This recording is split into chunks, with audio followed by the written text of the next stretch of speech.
সব না বলা কষ্ট আর অপূর্ণ আশা নিয়ে আমার রবের কাছে লেখা এক হৃদয় খোলা চিঠি। হে আমার প্রতিপালক, আজ দুনিয়াটা আমার কাছে ভীষণ অন্ধকার। এই অন্ধকারের ভার আর বইতে পারছি না। প্রতিটা নিঃশ্বাসই যেন দম বন্ধ হয়ে আসে। মানুষের কথা আর আচরণে প্রতিদিনও কোথাও না কোথাও যেন ভেঙে পড়ি। যারা বাইরে ভালো দেখায়, ভেতরে ভেতরে তারাই সবচেয়ে বেশি কষ্ট দেয়।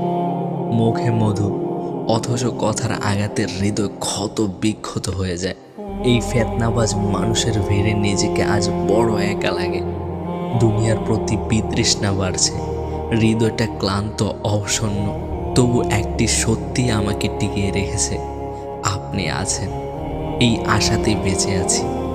যেদিন আপনি ডাকবেন, হে প্রশান্ত আত্মা, ফিরে এসো তোমার রবের দিকে। এই দুনিয়ার আঘাত, অবহেলা আর তীক্ষ্ণ ভাষা থেকে পালিয়ে আমার সব ব্যথা, সব না বলা কষ্ট আপনার দরবারে সঁপে দিতে চাই। শেষ আশ্রয় তো আপনি, শুধু আপনি।